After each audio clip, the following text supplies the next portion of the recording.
episode 179. We are talking all about the stuff you're talking about, including COVID-19 and much more, because we got lots of things in store for DragCast episode 179. Woo! My house is a mess. Hi, it's Andrew. This is the drag den. There's some merchandising going on here. There's a lot happening. There's some wigs. Nina's behind me. This gorgeous Nina West and her fans. My house is a mess. There's a Katya bag right over there. But my name is Andrew. And I'm Patricia. And this is DragCast. I am thrilled to chat with you guys tonight. So as Patricia is, welcome to the show. We are going to be doing a lot of fun and crazy stuff tonight. Because, well, we're at home. You're probably at home. And we're thrilled to join you in this journey. If you're listening to us, we're also you're listening to a recorded episode that we are doing live currently on our Instagram page at DragCast. We'll be doing hopefully a couple more of those. When is the first question? When is season 12 coming to Netflix? I don't work for the network. I'm sorry. Okay. So that's kind of our lead-in that we've asked all of you to tell us what you want to hear about tonight. Yeah. Because we don't want to come up with what we should be talking about and you have to endure my ideas when we know there's stuff you want us to talk about. So the first question, for some reason, Nina West does not know. She is not the TV Guide. Remember TV Guide? I wish I knew when Drag Race season 12 was going to be on Netflix, but I'm not a part of any of those deals. I think it's going to be a minute. But I do have a feeling it's going to be a minute. We want to say hi to all of our viewers who are watching right now on Instagram, including James Dean is here. Jamie Hey, Summer. James. Hi, Jamie. I want to say hi, Alba, and everyone else who's watching. We are trying to just do some unexpected things, and tonight one of those things is an episode of DragCast with Nina West and Patricia Taylor and me. So we're gonna start off first by if you have questions, drop them here in this cute little thing, this chat here. If you have questions live, and we've got some questions and we're going to take them. So we're first going to start here, and if you can talk, you can ask anything. We're going to go no holds barred tonight, and we're going to see what happens. So I'm going to start with some of the questions I'm reading here online. Thoughts on Pride this year? Do you think it's going to happen? Sarah Jean, you know what? I know about as much as you do. I'm hopeful that Pride happens, but we'll figure out. Like this is a unique opportunity that we all have in front of us right now, right? So we can hopefully stay safe, wash our hands, figure out how to take care of each other, and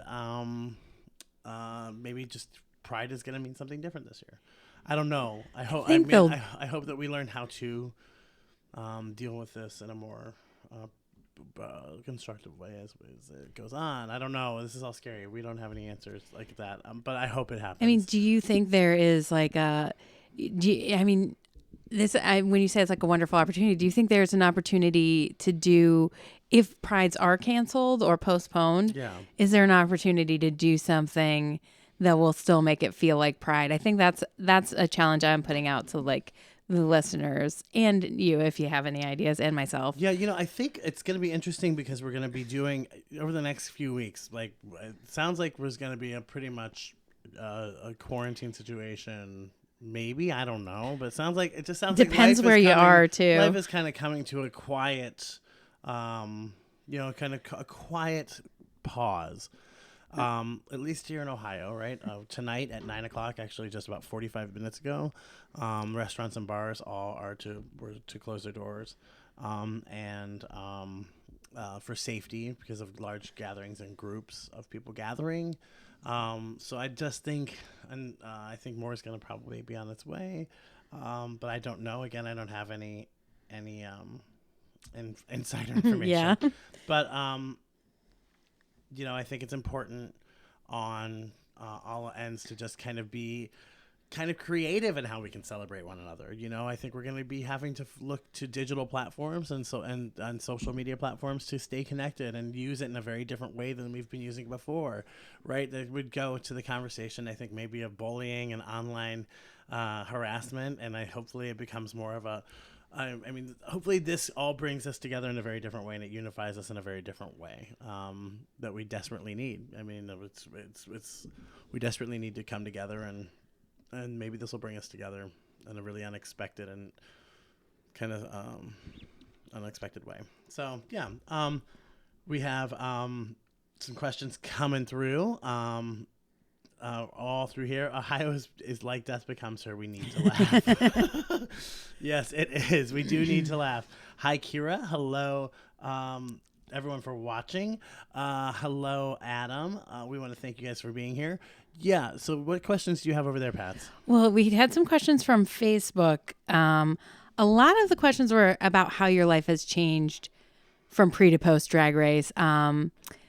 Lee on Facebook had a lot of questions. Thank you, Lee. I think a few that I was interested in were so you've been doing all this traveling. Yeah. What something that you'd love to do but you have not done yet? Okay, so yeah, that's a great question. So I've done a lot of traveling over this last year, which has been pretty amazing. And I've had the opportunity to go to a lot of places, pre and post-corona, really. Pre and post-corona. Because we were in, like we talked about on the yesterday's podcast, we were in Europe when kind of corona was kind of just being introduced to. That's it. Oh my God, that's it. But I'm not touching my face. Don't touch it. Don't touch your face. Don't touch your face, guys. But I think some of my favorite places that I had the luxury of going to. It's one of the best parts about the Drag Race gig is that you get to see the world. And I'm very grateful for that. And I got to go to Australia for the first time, which was a dream come true. And I got to hold a koala, and I got to meet lovely Australians. I also did those things with you, which was amazing. Got to it go was to New super Zealand. fun. London is my favorite city in the world, I think. I really love London, but I love Edinburgh, and Scotland is incredible. And I mean, look, I'm saying all these things because I am a nice person. I swear to God, it's true. I'm a nice person. But was there any city that disappointed you or didn't live up to your expectations in that? Was there any city that disappointed or didn't? No, I don't think so. Even going to the smallest cities here in the States, which were some of my favorites. When you tour around and you go from all different kinds of sizes of venue, you get to meet people in so many different kinds of ways and capacities, and people are coming at you from so many different experiences. And so it's really great to meet people who have a different life experience than you do, and you can learn from that. I mean, that was the best part about it, I think. I love, and I've said this so many times, I love that Midwestern tour belt. I love Omaha, Nebraska, and St. Louis and Kansas City, and the whole tour I did with Hard Candy was it was so good, and the people were just so lovely and kind and so wonderful. So Jesus from Facebook wanted to know what it was like to host the Drag Queen Christmas tour. So Jesus from Facebook asked, what was it like to host the Drag Queen Christmas tour? Are you kidding me? It was a dream come true. I had a really great time on the road with Marie and Peter, and with some sisters that I hadn't gotten a lot of time to spend. I hadn't had a chance to spend a lot of time with. So I got to meet more get to know more thoroughly, like Thorgy Thor, who became a really good friend of mine, and Manila Luzon, and these are all people I've known for years and worked with for years, but I haven't ever had the chance to spend time with. And so we were together for 6 weeks on the road, and Murray and Peter really created this really amazing, loving environment. Truthfully, I had a really wonderful time on the tour and well fed, and it was amazing to host it. Was it different because it was a Christmas tour? I love the holidays. Was it different because it was a Christmas tour? I love the holiday season, and it was kind of fun to be all over the country, in different parts of the country at different times during the holiday season, from pre-Thanksgiving to post-Christmas, and just kind of experiencing the holiday season in so many different ways. I hated not being home with my dogs. That was the toughest part. That's the toughest part about being on the road, is not being with kind of your familiar, you know, and my dogs are my kids. You know, I've had Edgar since he was 8 weeks old, and he's 10 years old now, and so it's he's like my buddy, and like, you know, other than you, he's like my best friend, and so it's important for me, like, to try to get that time. He's also my best friend. Now, this time now, being at home is the best part about being self-quarantined is that I am spending a lot of time reconnecting with myself and with my pups and my house and my friend Patricia, and just really getting my stuff back together, which is amazing.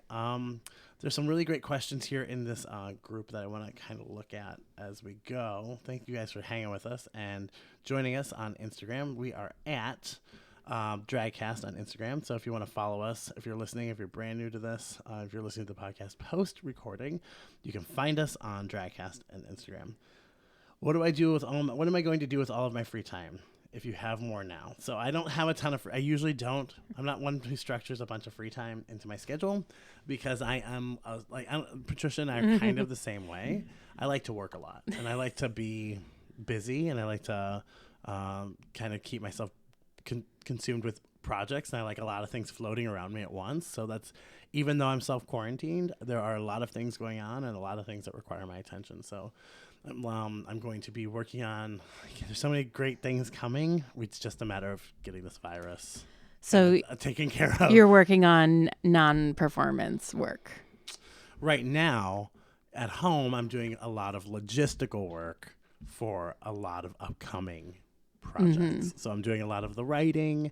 That's one of the things I kind of got to show off on Drag Race a little bit, was I do like to write a lot of the things that I do. So I'm writing a couple things. I am producing a show here in Columbus on June 13th that is going to be very different from any show I've ever produced before, and it's going to be very epic and incredible and original, and feature some really amazing friends. And it would be a great opportunity for me to flex different muscles than I have in the past in Columbus. So, and then hopefully that will, oh my goodness, lead to other stuff.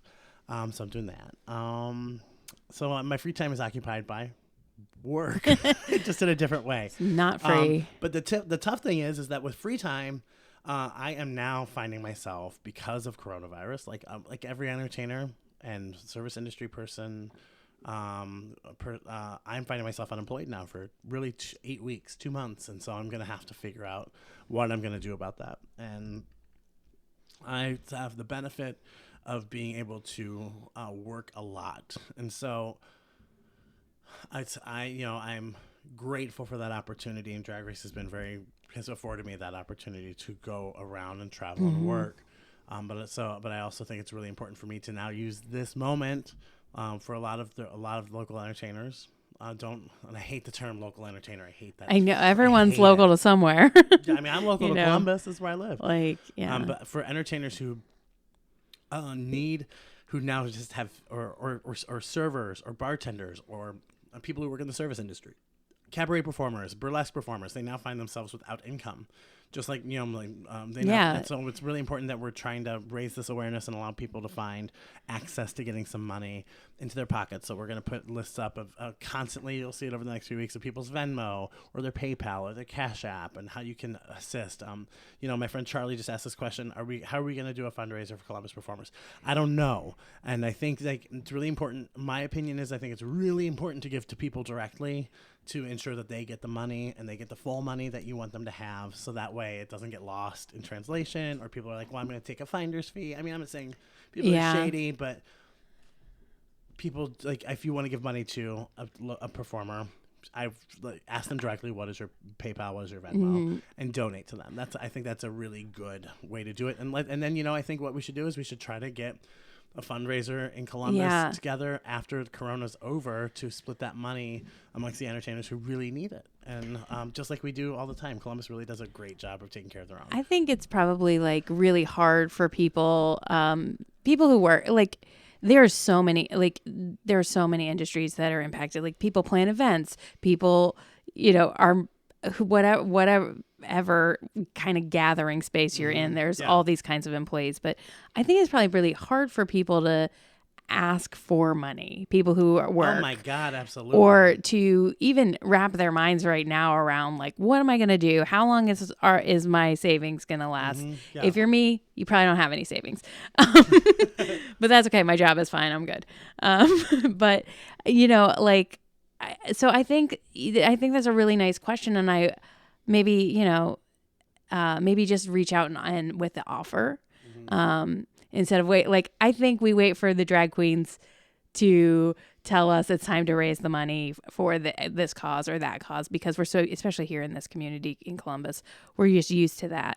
But I think it's a good time to reach out and make the offer. Yeah, I agree. My good vibe. We do good vibes on this podcast at the end of every episode. And yesterday, if you listen to episode 178, spoiler alert, my good vibe was Brooklyn Heights, because she's going to use her Cameo app to give any cameo that she books to that specific entertainer per the bookie's request. So you can pay for Brooklyn to do a cameo for someone, and you can cash the person's Cash App or their Venmo to Brooklyn. It's a really great idea, and Brooklyn I really commend her for leading that. I love her very much. Tracy Meyer from Denison is in the room. Hi, Tracy. Thanks for watching. Hand out sanitizer at the floats for Pride. I don't know. I don't even know if we're gonna get there. Probably. Yes. Yes. I would assume so. Who's my favorite Disney princess? Are you kidding me? That's like Sophie's choice. Do you have another Disney question over there? No, I do. I have more God, Disney questions. All the Disney questions. Well, it's just wanting to know. Lee again from Facebook had asked Disney from one nerd to two others. Hey. Favorite movies, characters, rides, snacks, and park food. This is something we've talked about extensively on DragCast. Yeah, like episode 4, I think, is like it's like all Disney. But episode 4 is like our favorite Disney. We stuff. brought in some hardcore nerds, so go back and take a listen. We were greener then, I think. So favorite Disney movie, probably of all time is Mary Poppins and Beauty and the Beast. One's live action, one's animated. Favorite Disney princess probably is Belle, but I really love Merida. But I don't know. Yeah, do you have any? I do not have a favorite princess. I don't think I love the early, and by the early movies I mean like the first 60, 70 years of them with princesses. Yeah. One I forget about all the time, and I don't know why, but is Rapunzel. I love Rapunzel and Tangled. Yeah, Tangled. So, I just forget about that movie, even though it's so good. But because I grew up with Cinderella, Sleeping Beauty, Snow White, like these were the movies you could see, that have always existed, I guess, to me in my world. And then like Little Mermaid was like a huge hit when I was 10. So, so that is, and like Beauty and the Beast was like when, it was like, 12. In that time frame where you're an adolescent and stuff. It is not my favorite, but Belle is a book nerd, so she should probably be my favorite. I love her. I like Lumiere. I've never been into the princess as much as the sidekicks. The sidekicks are the best. My thoughts. Okay, so here's a question from Alba the Foe. Thoughts on stockpiling? She says, I work in the healthcare industry, and even I can't get hand sanitizer. I don't know. I have some thoughts. You should be only taking what you need. Take what you need, not only. What you want. And I know with the fear and the not knowing, like how much time am I going to need it for? This has impacted me too, like in the sense of like everyone a week ago when everyone was like buying toilet paper, I was like, I'm not going to rush out to buy toilet paper. And then I thought to myself, oh my God, do I need to? Because it's like everyone is hoarding it and I'll never get it when I need it again. So I understand why people's instinct is to do that, because it's just uncertainty. It's like, what can I do? Let me do this. Yeah. But especially with hand sanitizer, I'm going to be at home most of the time. I have a sink. I have soap. I have enough soap for myself. I don't think I have too much soap. Wash your hands. Wash your hands. Stay indoors. Do the things that are recommended, but don't go overboard, and be considerate that for me, I am a young, single, healthy person more or less healthy person. Yeah. And I don't need to have medical masks or gloves in my house that the hospital doesn't have. Because if I get sick, I need to go to that hospital and know that it's sanitary and that they're not going to be overwhelmed. They're going to have the supplies. Yeah. And yeah, people are taking the supplies away from people who really need it. yeah, so I think... And it's tough because we don't have a lot of information, but we're getting more information, honestly, by the minute. Things are changing. So stockpiling... Don't be selfish, I guess, is the thing. Yeah. It's find the balance between preparing and going crazy. So I love this. Yeah. Okay. I got thoughts about stockpiling. How do I feel about Walt Disney World closing? Do I think everyone is overreacting? Thank you for the question, SK Staley 2006. Do I think people are overreacting? No. I can tell you, I think it's really smart that we try to even out the curve. Is really what everyone's saying in the news. It's the big news kind of commentary. It's kind of like the hanging Chad from the one election back in the early 2000s, and the kind of looking at electoral maps like in 2016, and how this is the turn of phrase right now is evening the curve. And if everybody gets sick at the same time, there'll be an influx of sick people in our medical system that cannot be cared for, and people will get lost, and people they'll be just we don't want to overwhelm it. It could overwhelm our medical system, our healthcare system, and we need to ensure that people stay home. And I know that we as Americans are so used to this kind of do what we want, autonomous kind of lifestyle. Like we just kind of do what we want to do, and we go where we want to go when we want to do it. And this is calling for all of us to be really responsible and do something that does require us to just pull back and sit at home. And I can't believe people are fighting the wanting to sit on the couch. I'm not. Don't make me relax. So I just think it's really important that people take this seriously. This is serious. I think if we're a country that's done this before in many ways. Like in times of crisis, we have pulled together before and made sacrifices and made changes. And it's asking us to change a lot really fast, probably temporarily. So I think I'm hopeful that that it can be like one of those civic rallying moments where we all stay inside for the length of time that is recommended with reasonable exceptions, and we do our best to heed the advice that we're given by scientists, professionals who study these things, because I trust them the most. I trust them more than my own opinions. Yeah. That's another thing. Just being careful. Just being careful to pay attention, because information is changing as we go. Yeah. I don't know. I think I went off course there, but there's a gem in there. Go back and listen. I'm sure there's a nugget in there for you guys. There is a gem in there. There is a total gem in there. We had what are some other questions you have? Well, maybe non-corona related. Yeah, non-corona related. I mean, we won't get to be going to Disney this week, but I think a lot of questions are related again to you being on the road. So, we've talked about the Christmas tour. Now, Lee from Facebook wanted to know how it was touring with a bag of chips. And Logan Hardcore just joined our video. Hi, Logan. Hi. I love Logan. Logan's a New York queen. Logan's fabulous. Hi, Logan. I love you.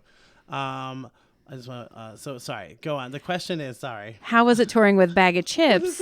And sorry.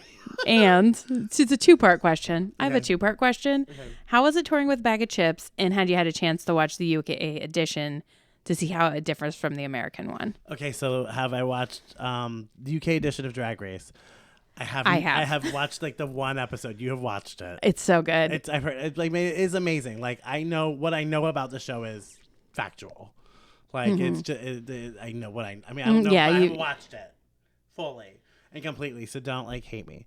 And then What was Bagga. it? Bag of Chips. She is a star. We want to know what she's I like worked in with real life. Yeah, so Bag of Chips is a star, and I got the chance to work with her on the Katya Comedy Queens tour over in the UK a month ago.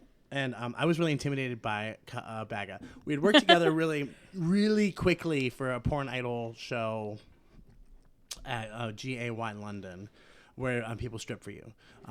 Excellent. We're going to go back to that. So I was really excited to work with Bagga because she is so funny and fast. And so but then she had this tremendous, like, huge run on Drag Race UK. And she's blown up to a bona fide, like, mega star. I heard she's stunning. The UK. Bag of Chips is stunning. Bag of Chips is class. Bag of Chips is sexy. Something class. Yes, yeah. That's not it. That's not it. Just in case kids are listening. But I just have to say that she's a class act. She was us like everyone on the tour was. She was watching out for me. I watched out for her. Like it was just like a different kind of camaraderie and friendship. It's exactly what I had on the Murray and Peter Christmas tour show. Like everyone was of a certain age, right? No one was old, but everyone was mature. You know, like and the way that, you know, it doesn't matter if anyone was 25 or if they were 50. Everyone had the experience of being on the road, working with other people, doing the art form of drag, and like having fun with it. So it was amazing. That was incredible. Bagga's fantastic. Yeah. I think I am really interested in hearing from you on this question. Deanna on Facebook asked, as a fan of Nina's before the show, it was especially hard to see some of the mean comments. You seem to take most of it in stride. Did that take a toll on you at all? Oh yeah, of course, right? So people have their opinion of me, and I can't. I think there's been like a definite like growing up of Andrew and of Nina since my time on Drag Race. The fandom is wonderful and can sometimes be mean. And from the time that I left to go record Drag Race till today, from that moment on, I've never been on Reddit. Excellent decision. Yeah, I've not sought out those comments, and of course it's hard on me, but I also have to. I truly believe, and some people can say this is like bullshit or that I'm lying or I'm kind of filling the room with hot air, but I don't. I believe that I get to choose the energy I want to be around, and I don't always say the right thing. I don't always look my best. I don't always, I'm not perfect, but I do try to do my best. And I try to take those comments and I try not to even absorb them. You know, people have their thoughts and they have their feelings and they want to say what they want to say. And their perception is their reality and my perception is my reality. And truthfully, it is a situation of if it was someone who used to be my friend or if it's someone who I don't even know who lives in Schenectady or it's somebody who's been a fan of mine pre-Drag Race and then saw what I did on the show and then doesn't like me now for whatever reason. I mean, I wish them well. And I really have no ill will towards anybody. I just choose to not exercise or entertain those kind of comments. Yeah. I think that's a wonderful approach. It is, as someone who is a fan, I understand where she's coming from because it is. I haven't seen a ton of negative, mean comments about you. It's been more positive than negative.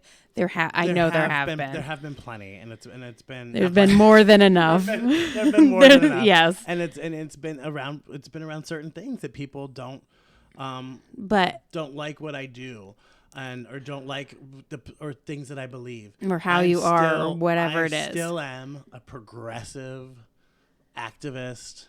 Liberal as liberal comes from Columbus, Ohio. I have been doing this job of activism long before I was doing drag. and I have been a community organizer and a fundraiser long before I was doing drag. And I know who I am intrinsically. And I know people, it's so much easier for people to want to tell you what you are rather than you showing people who you are. And so I just stopped playing that game. Well, that's what I was going to say. It's like as much as it, and people know, people know who I am. People who've worked with me for 20 years, they know who I am. And they know what I'm built of and what my stuff is. And my stuff includes being an ambitious, hungry, hardworking, creative, talented person. That's what I know. That's who I am. I know that's the stuff that makes me up. And so if sometimes people are challenged by the way that I do things, it doesn't mean I'm wrong. And it doesn't mean that they're wrong. Yeah. It just means I look at it from a different perspective. I have a unique background that is my own. I have a unique experience that is my own. And my goal is to share it. And I have this platform to do that. Yeah, I was going to say the thing that has helped me because I know it's different to be the person that's criticized. So I'm not trying to be like, and now it's about me. But it is hard to watch your friend be criticized for things that don't feel true to you. They when I run through my filter, I'm like, that's not my friend. So it's hard to hear mean things or see negativity. But the thing that helps me is, and the thing that I wasn't sure about is the overwhelming number of people who don't know you, who watch you on a TV and have followed you since, who get you, who get what you're putting out there and who love it and who love you. And to me, that just there's enough of them to outweigh any kind of negativity in terms of you're doing you and people get that. Yeah, and I hope people get that. And it does come from it comes from a very real and authentic place. Who I am, it comes from a real place. The things that I do and the things that I love come from a real place. I believe that I am allowed to talk about equal access to healthcare and providing you are providing top-notch education to our children and our next generation. And I believe that providing access to education and intelligence and systems that work for all of us, not just for some of us. I believe I can have that conversation and still be an active family member to a family that doesn't agree with me, and allow my parents, who have very different political views than I do, to see where I come from and to move that barometer a little bit, and allow them to have a conversation that's much different than they would have when I told them I did drag in 2012, 8 years ago. And in turn, allowing them to come to terms with my identity of who I am when I told them that I was gay in 2001. Everything has taken for my journey specifically in my experience, everything has taken time, and that's, I think that's the best kind of measuring stick of my life, right? It took me 9 times to get on Drag Race. That's a decade of my life. It took me I knew I was gay in 1996. I told my parents, maybe 95. I'm old, I apologize. When I was 3 years old. I knew I had identified that I was queer at that time. I couldn't tell them until 1999. We didn't have a really serious conversation about it. What happened on that college campus in 99, and then them rushing to my side, and the journey that then came after that, when I wanted to bring a boy home and putting really the gayness and the queerness in their face, kind of reverted us all the way back to the beginning again. But that took time. And by the time I felt that they were comfortable to handle my gayness, I threw at them that I was a big drag queen. And that was in 2012. And in every interview I've ever done regarding my telling my parents late, I said that was my biggest regret in life, because I had accomplished all of these things in drag. At that point, there were major milestones in my life. National Entertainer of the Year, and this incredible, successful drag family that I worked on with Virginia West, who is brilliant and smart and creative and intelligent and giving and motherly, that matriarch, right? That mother who taught me all these things about what it meant to be a queen, how to interact with one another, how to treat one another, how to stand within your community and be more, right? She taught me all of those things. Like a real mother taught me how to kind of like hold, like my mom taught me how to like kind of like the things that my little handbook that got me through life up until that point. And then I was entering this whole different queer drag life. And I just didn't, I've always said my biggest regret was not allowing my parents to be a part of those successes. And then, you know, everything, that's like that is like my story. Everything's taken time. And I believe that. I really believe that. I believe that we are to allow one another the opportunity to have the conversation, to come to the table. And to change, and to evolve. And to change. Like, I don't think everyone's a bad person because they don't agree with me. That doesn't necessarily make me happy. Yeah, they're just wrong. Right. It doesn't necessarily make me happy. But it does provide me the opportunity to have a conversation that I feel well equipped to be able to do from an intellectual and an adult standpoint and perspective. And that's how you change hearts and minds. If I'm going to sit here all day and yell at you and tell you you're wrong and you're going to do the same thing, those walls have automatically come down and shut down on both of us. You're not going to learn anything more. I'm not going to learn anything more. I'm not going to grow from this experience. And neither of us are going to achieve the objective that we have. I think you're wrong. Wrong. No. Oh God, I got real close there. I don't know where that came from. I think this is a great conversation. I think it was an important thing to address because I don't think I am misunderstood, but I don't think everyone is willing to give me the opportunity to have my own point of view. And in the sense that people want to say because of this political climate, we live in a black and white world. Mm-hmm. And I don't believe that. It's a lot of shades of gray for sure. It's a lot of. It's like at least 50. Yeah. I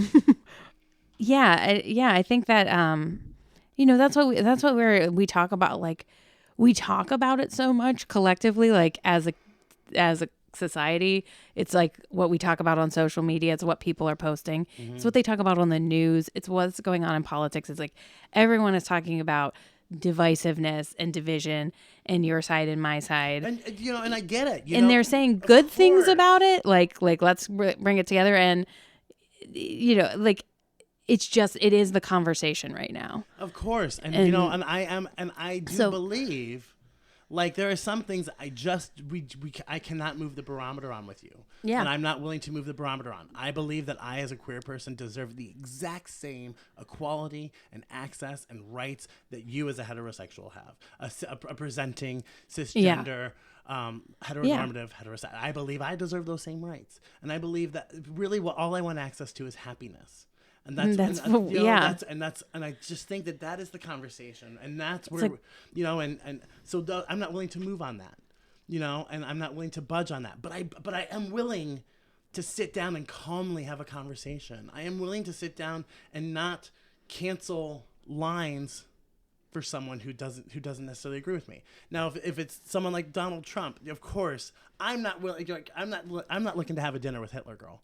I am with you on that. There's a quick judgment call there. I don't buy that argument. I think it's a fake argument to say like if you were open-minded, then you would have dinner with Donald Trump, because he is he is in a position of power where he is holding it over other people, and he is in a position where he has lots of visibility, so everything he says or telegraphs gets to everyone.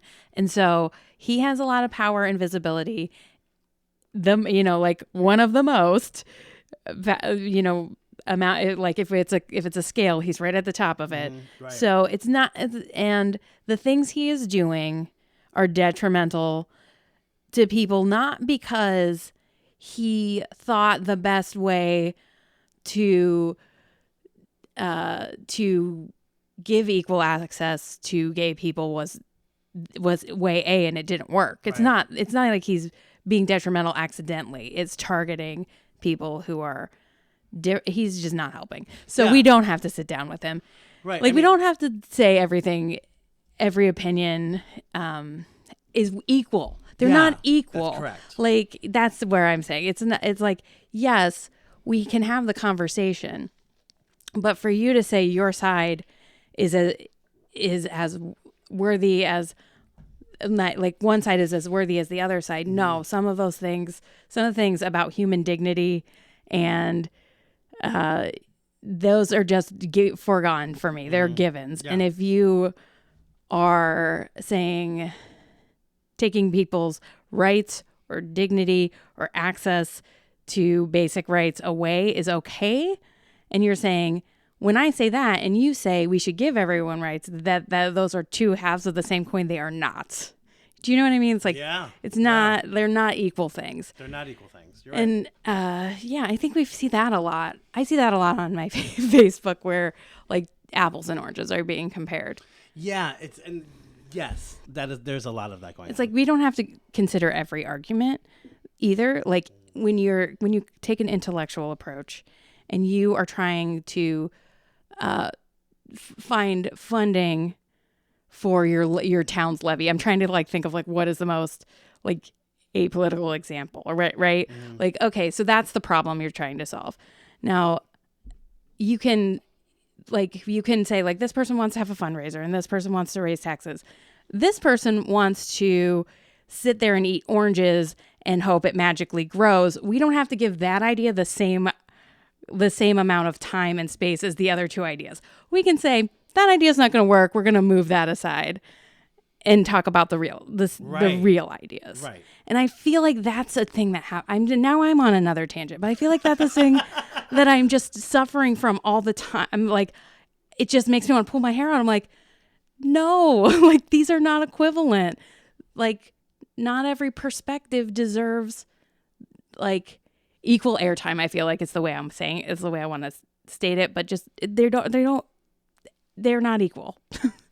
So I think that's the end of that thought.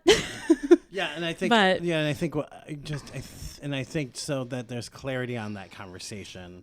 I think Sorry. I think when you say not all arguments are equal, you're talking from a point of when you are coming at the argument from a place that has been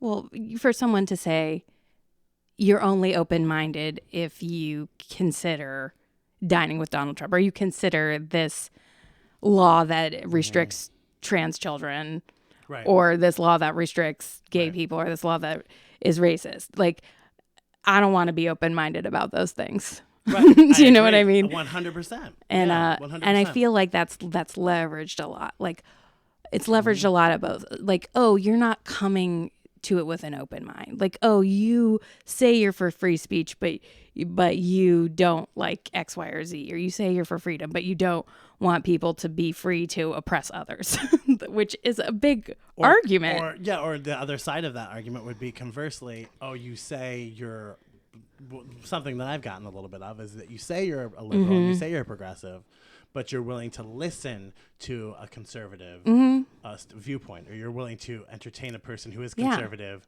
with other viewpoints. And those, I mean, the beauty of this life is that I'm allowed to have a conversation with somebody else and figure out if it works for me or not. It doesn't mean I'm allowing their thoughts to direct or to steer or control my thoughts. The best part about it is that I got to walk into a voting booth and early vote, I did early vote. I haven't voted yet. I'm planning to vote on Tuesday. I voted, and my candidate is no longer in the race here. My candidate is no longer in the race. So, but that was because I voted because I was still supposed to be on the road, and here I find myself, and I got home, and my candidate was no longer in the race. So I didn't throw away my vote because I voted I voted where I believed I should go.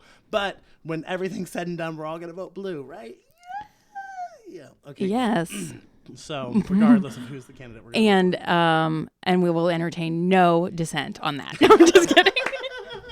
We're gonna leave the conversation of politics, and I want to say hi to Miss Neko24, who said, "I know that you don't even know that I exist, but I really want to thank you for keeping me going, and thank you for showing me that I shouldn't be ashamed of being myself." That is the truth, Neko. Love yourself. You are valuable. You have worth, and you are worth every ounce of being and standing in your space and your truth. So, hi, I love you, and I see you. So now I know you exist. Let me see. I'm looking through all these comments. Everyone's valid opinions. Yes. Hi, Amaya Sexton. I thought you were asking. Selena T. West joined the conversation. Hello, Selena.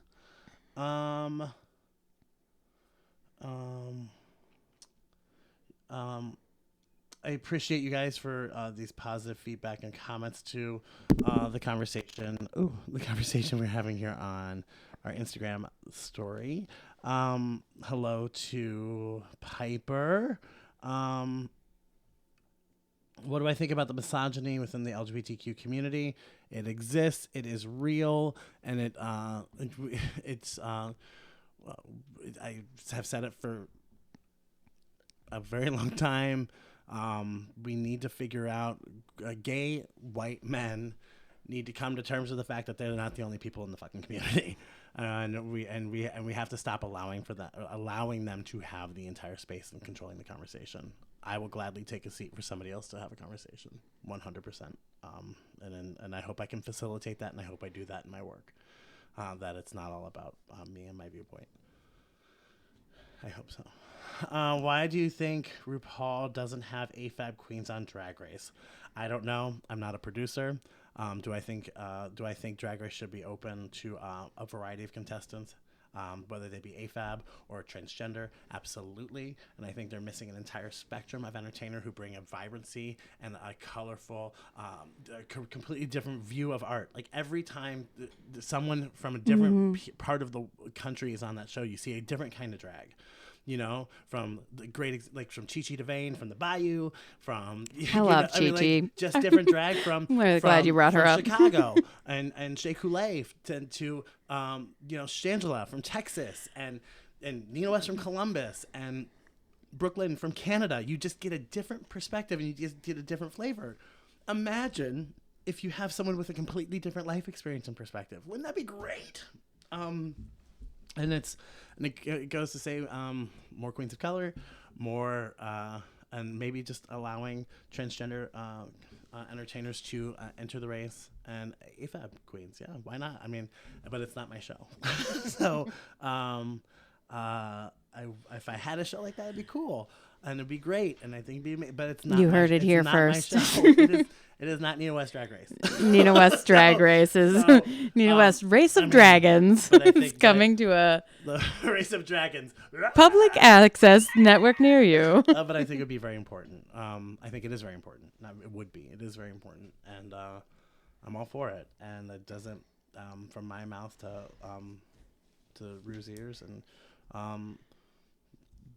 but I also let me see those other questions. Patricia, I like your jacket. Patricia, they like your jacket. Thank you. I love this jacket. I'm wearing it out. I've had it like maybe a year, and it gets a lot of airplay. Thank you. Thanks for your support. Holy shit, it's Bella. Hi, Bella. It's me. I see you again. I love you, Bella. Bella is incredible. Bella got a Nina West tattoo on her body. Bella! Bella writes, thank you for helping me be an openly gay person I am today. My question is, how do you push through bad days? Some days I struggle more than others. A bad day is a bad day. And it's, so my days are usually probably like yours are very scheduled and very stacked. So it's, so I'll have a call or I'll have an appointment or a meeting or a show. Right now everything's kind of in a different schedule, but if I'm having a bad day, I look to my calendar to get me through it. So it's like the first thing I'll see if I have to be up for if I have an 8 a.m. phone call, okay, I've got to get through that call. And then I look at what's next. I'm not trying to look at my whole day. as an overwhelming moment and a whole thing to be upset about. And usually by my second or third thing throughout the day, I'm feeling better about myself because I'm piecing it off, right? I'm treating it as a variety of smaller things rather than one big thing. It's easy to get overwhelmed. It's easy to feel like everyone's against you. And it's easy to feel isolated and alone. I have those feelings all the time. But I also... I don't allow myself to victimize myself sometimes. And I try to check in with other people to let them know that I'm still there as well. I'll text friends, especially if I'm on the road and I'm staying alone in a hotel. I'll text people and be like, hey, how's it going? Or I'll call somebody just to hear a familiar voice and just to check in again. I also believe in the power and value of therapy. I say it time and time again. Therapy is a very important tool that after this corona, hopefully even during the corona, I don't know what this all is going to look like. But I think if you haven't found a therapist, go on a few dates with a few therapists. And by dates, I mean sit down, go to a session with a therapist. Date your therapist, per Nina West. Don't date your therapist. Don't date your therapist. But what I mean is go find a therapist. And if it doesn't work out, find another therapist. Yeah. And if you don't have the medical plan to allow that to happen, a lot of cities, and if you're in the States or state governments, might be able to help fund that or issue grants for mental health to allow you to have that opportunity. If you have questions about that, I'm sure we can find medical professionals who can help point you in the right direction. I personally do go to a therapist, and I go to a therapist at Equitas Health here in Columbus, Ohio, and they are fantastic, and it's the best oil change for my brain that I have every time I go. And it allows me to talk about my feelings and talk about my thoughts. And girl, I have a lot of thoughts. I have a lot of feelings. And then it allows me to just process it and put it together in the right way. Patricia, you have any questions over there? Oh my God. I do, but I wasn't ready. Oh, okay, I'll come back over here. Hi, guys. Where'd my questions go? How do we keep inspiring people to connect and be kind in this trying time? I think, Nick, this is from Nick Red 79. Nick, I think that it is really, I think this period of time that we're all experiencing right now, that there's no real history for or any kind of map for, is going to force us to find commonalities to be better to one another. That's what I hope. I really hope that this time period right now is going to make us be better to one another. And the only way that can happen is by being tuned in. Instead of when you're self-quarantining, don't isolate yourself. Connect with people. Check in with people. And remind yourself that we're all a part of this big, giant circle of life. If there's like if there's like a better metaphor, if there's a better like illustration to us as people that we are all connected and that we live, it's a virus. Do you know what I mean? It's like, we all have to, we're all at risk. We're all at risk. Because we all have bodies. Everyone has a body's at risk, and this virus don't care who you are. Yeah. It don't care. She do not care. So it's like a metaphor for all of that connectedness. So I agree. How your actions impact the people around you. Would you? Okay, we're at. I've met a lot of famous people in the past year. What has that been like? Well, thanks, Pac Joanna. Pac Joanna has been a longtime friend and fan. It's nice to see you again, even though it's virtually. It is overwhelming because I'm a big fan of celebrities. As you know, guys, I'm a part of fandoms. I'm a part of the Disney fandom. I love Game of Thrones. I'm a part of that fandom. Bob's Burgers. I mean, Murder, She Wrote. I have these weird loving things that I love. I just love Broadway. So when you are invited into those spaces and you get to have those conversations with people that you really admire and you look up to, it's life-changing, and it has changed my perspective. For so long, I guess we're going to have this conversation. Yeah, let's do it. For so long, I have felt, regardless of my talent, I have felt not worthy enough. I felt like, I don't know if I'm, I don't know if I'm good enough. I don't know if I'm good enough to sit, like to do this job or to do whatever, right? And then when you have those conversations with people who just really like they want to assure you that they just are like you, actually, they really are like you. It is kind of it's awesome, and I have a different, and it's not because they're celebrity, but when you meet someone who's a master at their craft, like I had the privilege of meeting Jerry Mitchell. Jerry Mitchell is a master at what he has done. He's a Broadway director, choreographer, and when Jerry Mitchell looks at you and talks to you in a way that makes you know and feel like you belong, I need to stop sweating the small stuff and start focusing on what's important, and that's the work that I have to do. When, another great example of that is like Bobby Moynihan. When Bobby Moynihan walked into that workroom, Bobby is a master. When we did Untucked, Bobby is a master of comedy. And to have interacted with Bobby outside of the show on what an absolutely giving person he is to encouragement and fight and kind of that that spirit. What kind of spirit is that? That chutzpah? Chutzpah. I don't even know. know what it is. But he, like Bobby, there's a conversation that says you belong here, and that's the conversation I want to have with people in my life, and it's not celebrity, and I don't know how I related it to that, but it's the important thing of saying to people, you belong here, you have worth, you have value, you have space. And it's so hard because we're so built to second guess ourselves and to downplay and to not say what we want. And in this last year, I've learned it's okay for me to say what I want. It's okay for me to ask for things, to work really hard for things. And if it doesn't happen, it doesn't happen, because I have all these other dreams too. But it's okay to want those dreams. And I don't know where we got caught up in having ambition is wrong, wanting success is wrong, or and I really have tried to take people on the road, like on the way with me, like take friends with me, and I realized you can't really do that unless people really want to actively go, and be open to new experiences. Yeah, I mean, you could take them in your trunk. I mean, I'll put them in my suitcase. With some zip ties.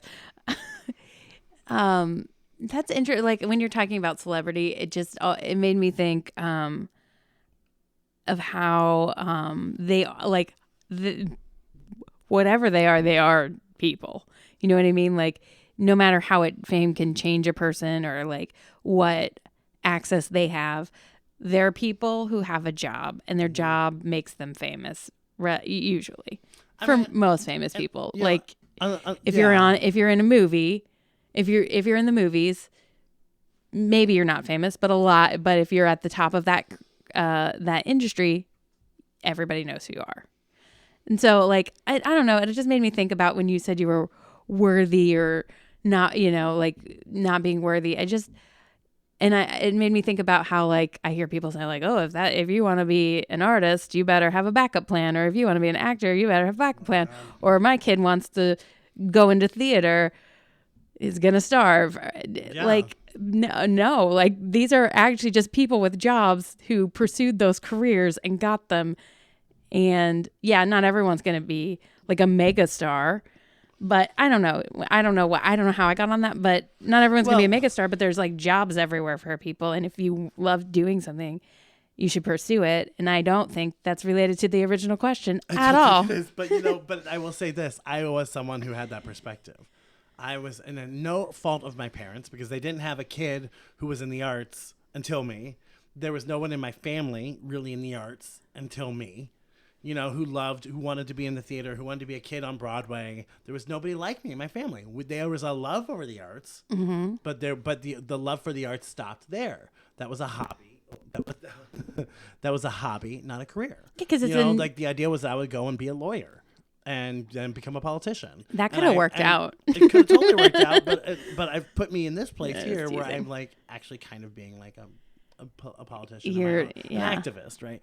But I went into drag thinking it's just a hobby. Drag is just a hobby. And I always had another job until Drag Race. I always had another job.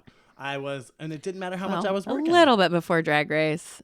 Oh, I was off from March. I quit my job in March. I didn't know I was on Drag Race until May. Yeah, so it was like St. Patrick's Day. My anniversary of quitting my job 2 years ago is on Tuesday, on St. Patrick's Day. Is that Tuesday? Or is that? Tuesday, yeah. So my anniversary is on St. Patrick's Day of 2 years ago of being a full-time artist, performer, full-time.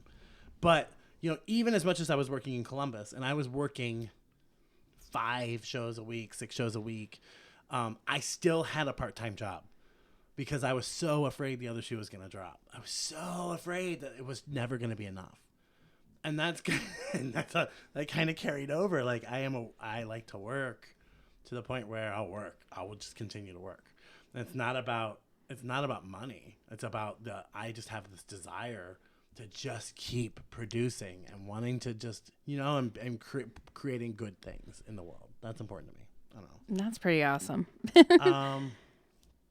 Do we have any other questions? We do have a couple Could I become of your other therapist? questions. No, sis. I am not licensed. Hello, Eris Gray. Hello, everybody. Thanks for joining us. We're near the end of this DragCast recording Q&A session.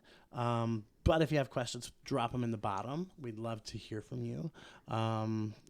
Thanks for watching. We do appreciate it. Pat, do you have any other questions? Yeah, I think this is a good one to close on.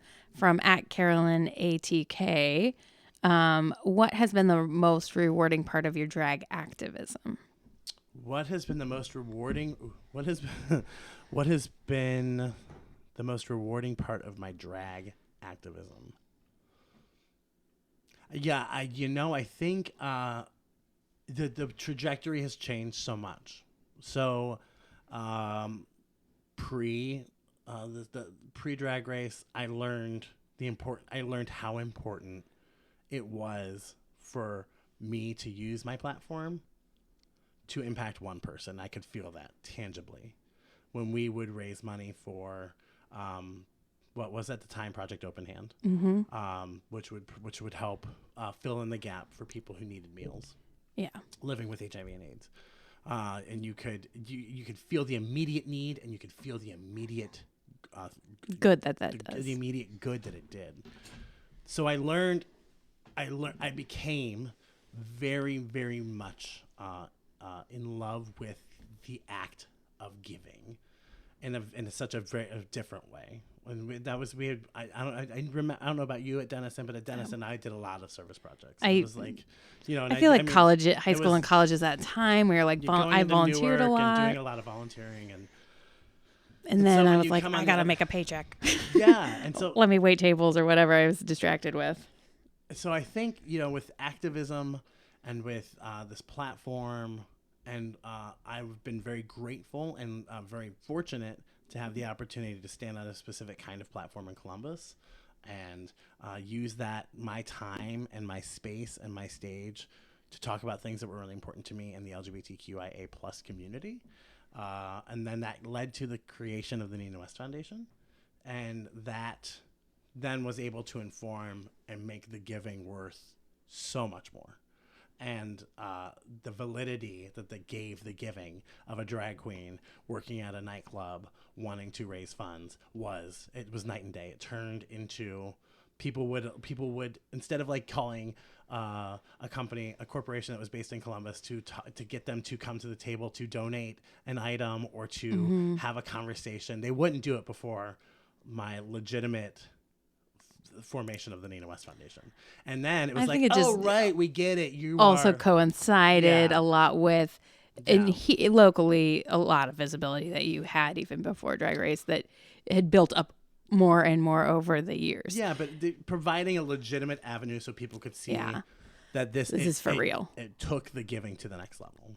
And so I think what changed though from the charitable aspect to the activism aspect was on Drag Race, I had unknowingly, in sharing my story, I didn't know how important talking specifically about Matthew Shepard was going to be. I knew in the workroom at the time of having the conversation, I knew once I said his name and people said, "Who is that?" I had no idea that's when the moment I was like, "Oh my God, people don't know who Matthew Shepard is." I had no idea they wouldn't know. And so that was a revelation. It was a heartbreaking revelation for me because I was a freshman in college when Matthew was murdered. Yeah. And so I remember the candlelight vigils that were happening on our campus around, and it was in October, I think, or November. I don't know exactly when he was murdered, but it was somewhere surrounding coming out week and the college campus life for me as a queer kid. And that's so it was like indelible. It was like ingrained into my head, and how unsafe I felt on such a small 2,000 student campus. And then how that translated into what happened to me. And I didn't realize, and it's Bell Hooks has a quote that's, there's power in telling our story. There's power in telling your story. And I knew that. I've always known that, right? I've always known that as an activist. I just didn't think in the way that we were all participating in Drag Race. I just didn't think, I don't know what I thought. Because then I came home and I forgot about everything I said. I mean, legitimately, I was trying to journal everything every night, and I forgot that I remember coming home and telling you, I know I told my story. I know I saw, and I was very upset about it. Yeah. Because I hadn't told that story to a lot of people. And it's personal. It was very personal. In my Columbus life, it was one of the last few things that I held on to. I was like, this is private. And I remember touching on it lightly in that 614 interview with Travis Haywisher. I touched on it really lightly, but I didn't go into detail because it was still mine. And I don't know what happened. And in that moment, I don't know if that was that Bell Hooks moment in the back of my head, or if it was just me that was episode 3, I think, or 4. I don't even know. And it was just being so willing to just let go and let the experience happen. And finding the power of finding my own voice within that show. That's what the value of it's so many different layers, and there's so many different things to that. Because I was so nervous and in my head during the recording of the show of Drag Race. I was raw, I was vulnerable. I wouldn't have done it differently. But I can tell you, and you could speak to that, that story personally was protected. I had kept it pretty quiet. And then it was in that moment, I was like, well, I'm here. I should probably just share my story. And, the way it unfolded and that has the value of me sharing my truth and telling my story impacted so many people. And I didn't realize it. So even then, when I'm eliminated, you fast forward to when you're eliminated, and then you are to fans, you're eliminated too soon. To me, I think it was probably just right. There was something about that elimination that I think it was my time, and I knew personally, I think I had done what I came to do. Getting to that runway was important for me. Sure, the silhouette sucked, but it was a part of my story. And the challenge was, this is my very final challenge I did, the House of. It was called House of. Yeah. It was called House of. So I internalized the challenge as like representing my drag house, the House of West, which are activists and performers and caretakers in this greater Columbus community. And I went, I got an email, girl. But I wanted to represent that on the runway. And yeah, the silhouettes weren't great. Yeah, you know what I mean? The lines were interesting. I looked like a house. Poor Suga and her makeup. I mean, I feel bad to this day. There won't be, like, sometimes, I don't know. I just feel bad to this day, and I love Sugar Cane. I love Sugar Cane. She's become a true brother and sister, and I love Suga. And after that happened, I'm so afraid my voice wouldn't matter. I don't know what, you know what I mean? Like because you went home. Because I went home. And you go home for 9 months, you don't talk about it, you don't have any input or insight, you don't know what's gonna happen, you don't know what stories they're gonna tell. And I don't believe in the edit. I believe that I gave them everything I gave them, and they're gonna tell the story the way they're gonna tell the story. I was gonna say that, but they definitely can't include every minute of everything. Yeah. So you don't know what's gonna happen, and you don't know what's gonna show up on TV. And I think the way it all happened for my activist self and my activist heart and the LGBTQ plus community that watches that show was everything I needed. It was everything they needed, and it was everything the show needed to be an authentic, real conversation about serious bullying, harassment, equality, rising up, and overcoming. I think that's. I didn't realize that was going to be my story. I didn't, or being the mother or the dad. Being the dad kind of it all, and that's me. I mean, I'm a goofy, larger than life kid in a 41-year-old man's body who happens to do drag, who also might be a linebacker. I'm a 40-year-old woman. I'm a 70-year-old woman, aged 40, who's in a 50-year-old woman's body. I put some extra miles on it. You look good, girl. I mean, so I don't know. So I'm grateful. I want to say this. I'm grateful that I was allowed. I'm one who's ever been shy to tell my story. I was grateful that I was given the space to tell that specific story on such an important global platform that is about conversation and it is about education. Talking about Matthew Shepard, and then fast forwarding to my last episode where I'm talking about queer rights, I'm talking about trans rights, and I'm talking about equality and what it means to my drag family, and what it means to my transgender drag daughter, and what it means to to myself and to my growth and my story. That was everything, and I cannot be more grateful to the show to give me that chance, and to RuPaul to give me that chance. Yeah, so I'm like sweating. Excellent question. Excellent question, Caroline really ATK. Thanks, Caroline. Oh, Caroline, she's someone who during our press week in New York City was she ran up to me. She was somewhere working in New York, and she came and found me outside the stage door of the Brooks Atkinson Theater to say hello. She's lovely. That's so fun. Thank you so much, Caroline, or Caroline, in the city. But thank you. I would make a wonderful father. Unfortunately, it's not going to happen. But listen, we're gonna go because this episode is longer. We might come back in a little bit with some more live fun with you guys. First, I want to say goodbye to all of our friends who are watching on Instagram Live on our Instagram page, DragCast. Thank you for joining us. I'm sure we hopefully sparked some conversation, and hopefully you can send us an email and tell us what you thought. It's at DragCast. It's dragcastpodcast@gmail.com. We'd love to hear from you. And that goes to our listeners at home as well who haven't been joining us on our live stream. If you're listening to this right now, go ahead and join us by sending us an email. Send your comments, your thoughts, your questions. What are you thinking about right now? Sure, the world might be turned upside down, but don't worry, we're all going to make it right. So send us a question. It's dragcastpodcast@gmail.com. We'd love to hear from you. As always, this is DragCast with Nina West. I'm Patricia. And I'm Andrew. Thanks for tuning in. And we will be back probably tomorrow if Patricia doesn't get quarantined. We're not sure. I mean, like self-quarantine, not like isolated. Isolated. That's the. We don't know what's happening.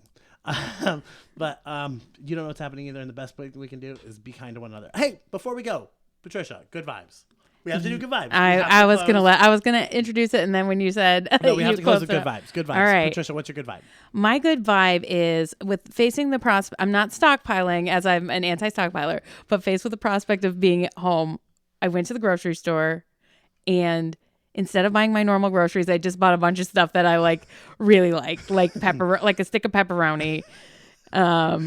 What else did I buy? I bought fancy olives. I was like, I was out there spending it. I was like, these might be the last groceries I ever eat. They got to be good. And I bought some lowbrow things like potato chips, which you're allowed to buy potato chips. Are my favorite food that I don't eat, that I don't allow myself to have on hand because I will eat all. I'm gonna go home and eat all the bags. I've got a bag. We'll open it up. I got 2 bags. My good vibe for the night. is I really honestly and truthfully, my good vibe is I got a chance to get together with one of my very dear friends today for lunch, named Alex.